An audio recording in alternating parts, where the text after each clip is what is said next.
हमारे चैनल में स्वागत है। वीडियो को लाइक करें। कहानी भगवान है या नहीं, एक विचारशील कहानी। एक गांव था, सरल और प्रकृति के सौंदर्य से भरपूर। वहां एक बुजुर्ग साधु रहते थे जिनका नाम था स्वामी सत्यप्रकाश। वे वर्षों से मंदिर के पास एक छोटी सी कुटिया में रहते और हर दिन भोर में नदी किनारे ध्यान करते। लोग उन्हें बड़े आदर से देखते, उनके पास जाकर अपने जीवन की उलझनों का समाधान पूछते। पर गांव में एक युवक था, अर्जुन। अर्जुन पढ़ा लिखा था, शहर से लौटा था और बहुत तार्किक सोच रखने वाला था। उसका मानना था कि भगवान जैसी कोई चीज नहीं होती। एक दिन उसने गांव के चबूतरे पर सबके सामने कहा, अगर सच में भगवान होता तो दुनिया में दुख क्यों होता? भूकंप, बाढ़, भूख, बीमारी, सब कुछ भगवान के होते हुए कैसे? गांव के लोग चुप हो गए। अर्जुन की बातों में तर्क था, परंतु श्रद्धा की कमी। स्वामी सत्यप्रकाश तक ये बात पहुंची। उन्होंने अर्जुन को मिलने के लिए आमंत्रित किया। अर्जुन आया, थोड़ा अकड़ा हुआ, लेकिन विनम्रता से बोला, स्वामी जी, मुझे आपसे कुछ प्रश्न करने हैं। स्वामी मुस्कुराए, अवश्य पुत्र, प्रश्न ही तो ज्ञान का पहला कदम होता है। अर्जुन बोला, भगवान है या नहीं? अगर हैं तो वो दिखाई क्यों नहीं देते? दुनिया में इतना अन्याय क्यों है? क्यों मासूम लोग मरते हैं? अगर भगवान है तो इतने निर्दयी क्यों? स्वामी जी ने कुछ देर चुप्पी साध ली, फिर बोले, अर्जुन, कल सुबह सूरज उगने से पहले मेरे साथ नदी किनारे आओ। तुम्हारे सभी प्रश्नों का उत्तर वहीं मिलेगा। अर्जुन हैरान तो हुआ, लेकिन स्वामी जी की दृष्टि में कुछ ऐसा था कि वो मना न कर सका। अगली सुबह वह जल्दी उठकर स्वामी जी के साथ नदी किनारे पहुंचा। ठंडी हवा बह रही थी, आकाश अब भी अंधकार से भरा था। स्वामी जी ने कहा, अर्जुन, इस नदी को देखो। इसे क्या कोई धक्का देता है कि ये बहती है? नहीं, ये स्वाभाविक रूप से बहती है।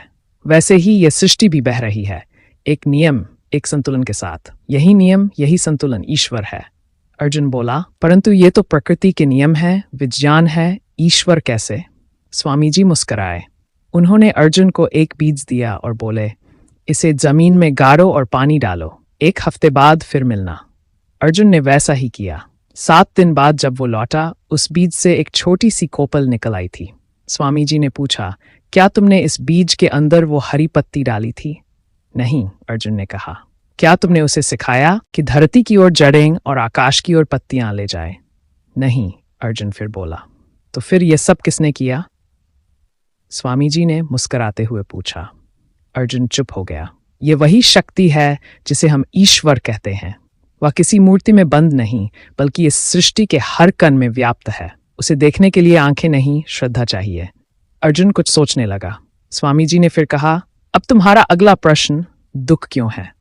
उन्होंने पास के एक छोटे से बच्चे को बुलाया जो मिट्टी में खेल रहा था। बच्चे की मटकी टूट गई, वह रोने लगा। स्वामी जी ने कहा, देखो अर्जुन, दुख हमारे अनुभवों का हिस्सा है।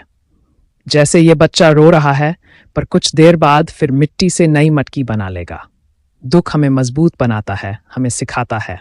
यदि हर समय सुख ही हो तो हम सीखना बंद कर देंगे। पर मासूम लोग क्यों मरते हैं? अर्जुन ने पूछा।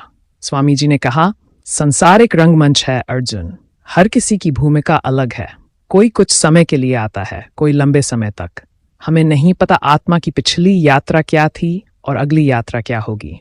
हम केवल इस जीवन को देख पाते हैं, पर परम सत्ता हर जीवन को जानती है। तो क्या ईश्वर सब कुछ नियंत्रित करता है? नहीं, स्वामी जी बोले, ईश्वर ने हमें विवेक दिया है, स्वतंत्रता दी है चुनाव करने की। ये मनुष्य का कर्म ही है जो दुनिया को स्वर्ग या नर्क बनाता है। ईश्वर तो केवल प्रकाश है, उसे देखना या न देखना तुम्हारे हाथ में है। अर्जुन की आंखें भर आईं। वर्षों से वह जिस उत्तर की तलाश में था, वह अब उसकी आत्मा को छू चुका था। उसने हाथ जोड़कर कहा, स्वामी जी, अब मुझे भगवान दिख रहे हैं, हर बीज में, हर बच्चे की मुस्कान में, हर सूर्य की किरण में। स्वामी जी ने अंत में कहा, भगवान बाहर नहीं, तुम्हारे अंदर हैं। जब तुम सच्चे हो, जब तुम्हारा मन निर्मल हो, तभी भगवान तुम्हारे अनुभव में आते हैं। विश्वास करो, चुपचाप पर हर जगह। यह कहानी यह नहीं कहती कि भगवान मूर्त रूप में है या नहीं, बल्कि यह दिखाती है कि ईश्वर एक शक्ति है, प्रकृति, कर्म और चेतना के रूप में। उसे न देखा जा सकता है, न छुआ, लेकिन अनुभव जरूर किया जा सकता है, विश्वास और श्रद्धा से। कहानी समाप्त। वीडियो देखने के लिए धन्यवाद।